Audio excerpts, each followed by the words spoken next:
It's party time. I'm Clive Parkinson, composition consultant, and when people need to write things, I go inside their brains and try and work out where the useful bits are. If you're just joining us, we've just dismembered our idea with the pincers of experience, and we've strung together an alternative with the twine of theory. Now it's time to rev that ideological engine and take our new belief for a test drive. All aboard! Part 4. Describe what you did to test your alternative belief, i.e. the time you questioned or challenged. And so it came to pass that slowly and secretly I built up a parking lot racing and betting empire. Weekends would see me carousing with the mob, taking a cut from the bookies and partying with the winners, and I handled so many suitcases full of cash that even today I feel sort of embarrassed just using them for luggage. It was a wild ride, but it all ended one night when a new driver ploughed through a shop window. Fortunately, I'd been enforcing safety standards, so no one was hurt, and since I'd saved all my earnings, I was able to compensate the shop owner and clean up the mess. The driver, on the other hand, was saved by his father's relationship with the local police. Brilliant, we've tested the idea that a high-risk lifestyle is a better path to success than frugality and caution. There might have been many other ways that we tried being brash and enterprising, but we chose a single one to write about. Our racing and betting empire is a clear alternative to frugality and caution, so if our test succeeds, we can reject frugality and caution, but if it fails, then we've got no choice but to come crawling back into frugality and caution's warm, soft embrace. The event we chose isn't something we put on a resume, but it reflects some level of social engagement, which is what this particular essay is more concerned with. We haven't spent long documenting our accomplishments because we can save that for the activity list, and it's what we think that's more interesting. When you're writing yours, be the right kind of impressive. Many students use their resumes as starting points for brainstorming their essays about themselves. That might be better than nothing, but bear in mind that nothing you've accomplished is very interesting. Reading about 17-year-old accomplishments when you're 27 sometimes feels a bit like reading about 7-year-old accomplishments at your age. How much do you care that Johnny dug the deepest hole in the sandbox? Adults will be more impressed with the social things you've done. Imagine if little Johnny told you instead, we were supposed to give everyone one Valentine's Day card, but I gave Katie 2, and the second one said, text me.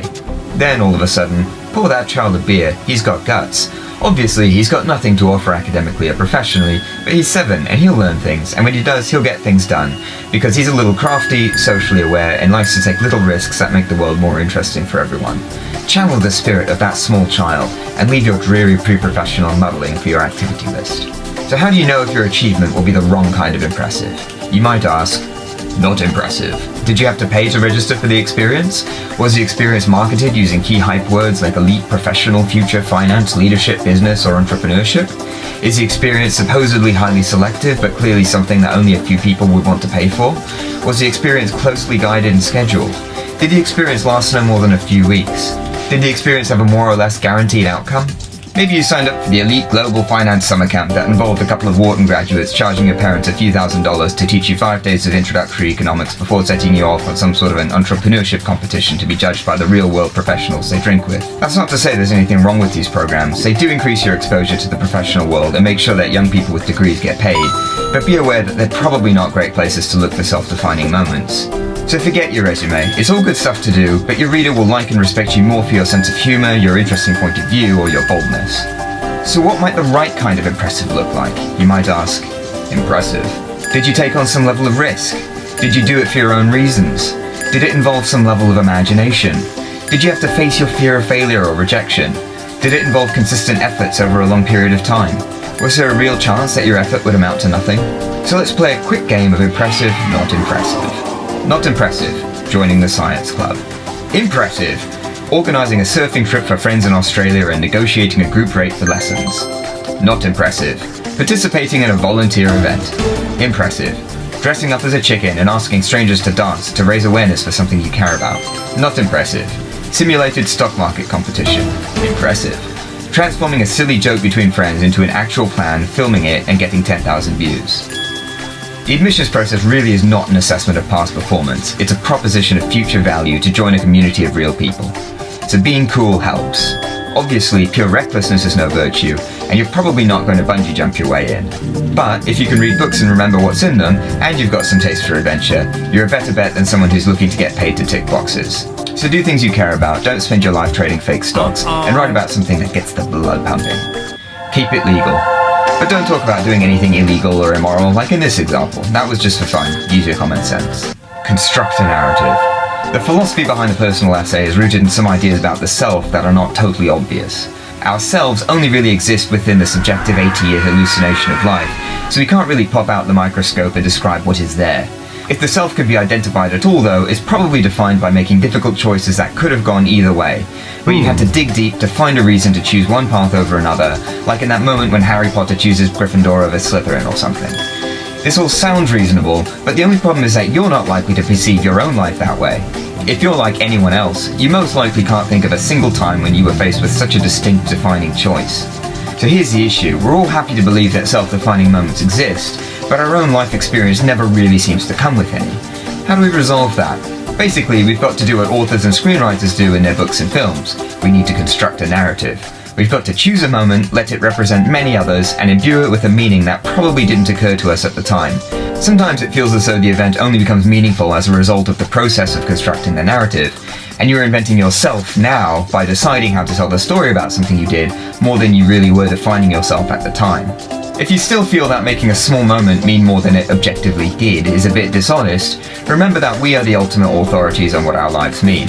You absolutely shouldn't make up your own history, but you can make it mean whatever you want.